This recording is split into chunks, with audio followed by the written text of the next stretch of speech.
Welcome back. Here is our case studies and MCQs from RTP CF Final Law Old Syllabus. This is an RTP of latest RTP, that is 2021 RTP.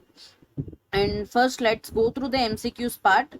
And once again, I'm clarifying this is CF Final Law Old Course. Okay, this is an RTP of latest series, that is 2021 May. Okay, let's go through the question. MCQ number 11 as per this ICA RTP.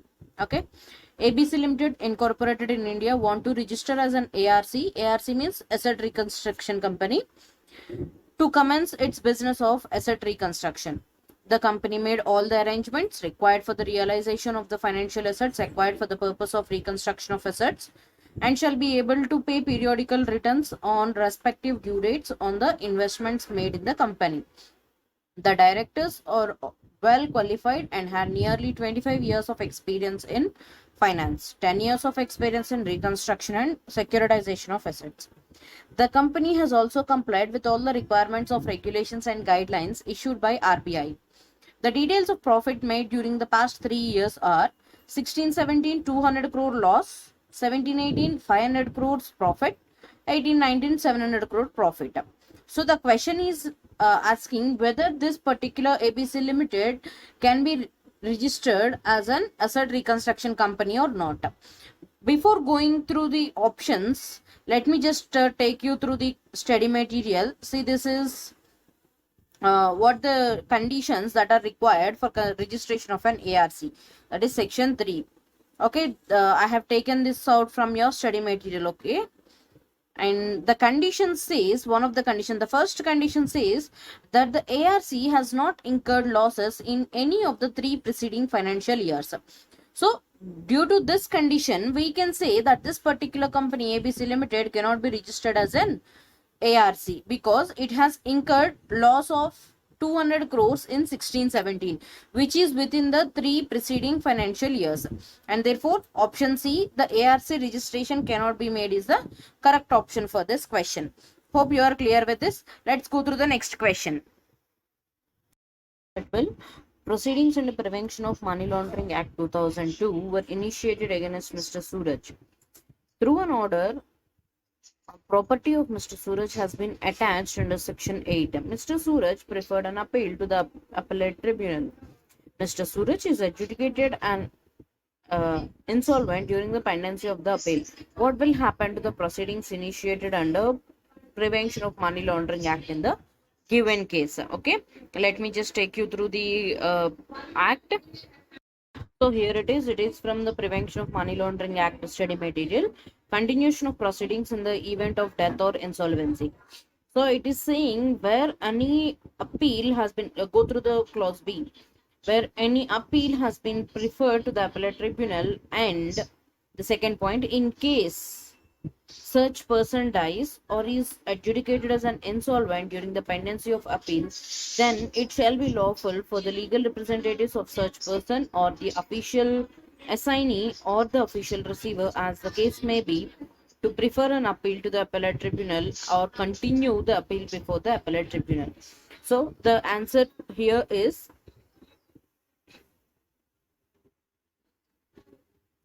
it is a legal representative or the legal official assignee or the official receiver.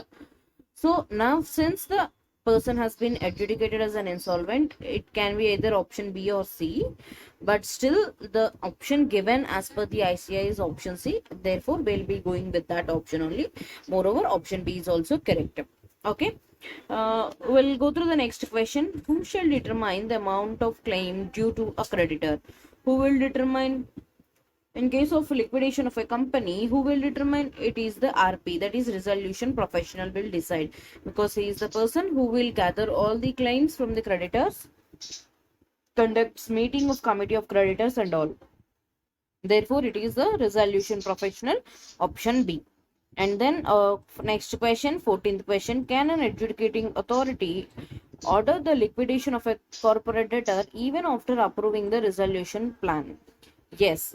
When can an adjudicating authority order for a liquidation? Even after it has accepted the resolution plan, means it means that the company or the corporator has contravened the resolution plan. So in such a case, the adjudicating authority may order for liquidation. Therefore, the answer to this question is option A. Yes, if the resolution plan is contravened, the adjudicating authority may order for a liquidation.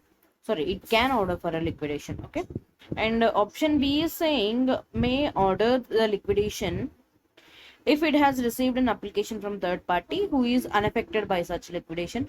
If any person is unaffected by liquidation and such person makes an application, the adjudicating authority will not will not bother about that application. Okay, so option B is wrong. Option C is like the adjudicating authority may order for liquidation of corporate debtor if the committee of creditors doesn't approve the resolution plan after its approval by the adjudicating authority. See, just keep in mind that before you submit an resolution plan to the adjudicating authority, it will be approved by the committee of creditors.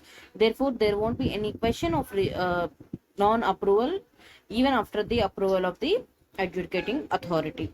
So even before the adjudicating authority approves the resolution plan, it is mandatory for the committee of creditors to approve the plan. So this particular option is a completely invalid option. Option D says no, it cannot order, but as we know that adjudicating authority can order for a liquidation if the resolution plan is contravened.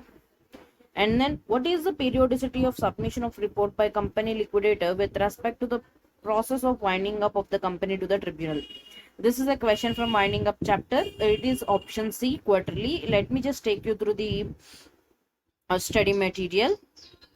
Yes, here it is. As per section 288, periodical report should be submitted to the tribunal. It is saying the company liquidator shall make a periodical reports to the tribunal, as in any case make a report at the end of each quarter with respect to the progress of winding up of the company.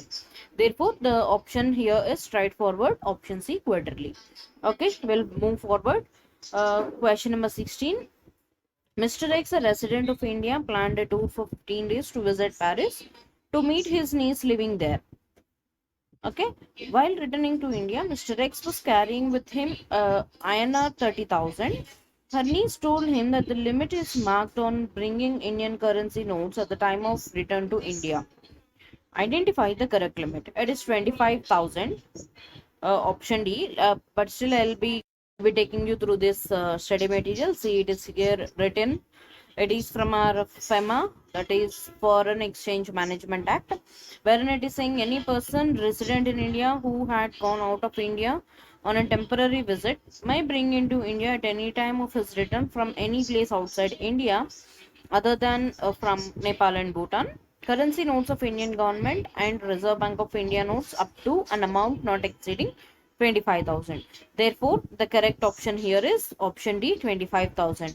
We'll move forward. Question number 17. In the case of financing of a financial asset by more than one secured creditor, their secured creditor shall be entitled to exercise any of the rights conferred on him is agreeing upon by the secured creditors representing not less than 60% in order to make such an action binding on all such secured creditors. It means the option is option B. I have read through the answer. Okay, I mingled the answer with the question. Therefore, it is option B. Let me just take you through the study material. Yes, here it is. This is from your chapter number 24, the name of which is Overview of Banking and Insurance Laws, wherein it is written under joint financing subject to the provisions of insolvency and bankruptcy code. In case of financing of an asset by more than one secured creditor or joint financing of a financial asset by secured creditor, no secured creditor shall be entitled to exercise any or all of the rights conferred on him under or pursuant to subsection 4 unless excess such right is agreed upon by the secured creditors representing not less than 60% in value of the amount outstanding as on the record date. So it is 60%. See, here it is 60%. Joint financing, it is saying that if such creditor wants to excise their right, then at least 60% of the creditors in value, 60% in value of the amount outstanding as on the recorded should approve such exercise of rights. Therefore, the answer to this question is option B, not less than 60% in value of the amount outstanding as on the record date. That's it. We have completed all the MCQs from RTP of CA Final Old Courts May 2021. That's all MCQs were discussed. There are 2 case studies. I'll be discussing that in a separate video. Thanks for watching. If you like these videos, do like, share and subscribe. Share with your friends and help them to revise at the earliest. Thanks for watching.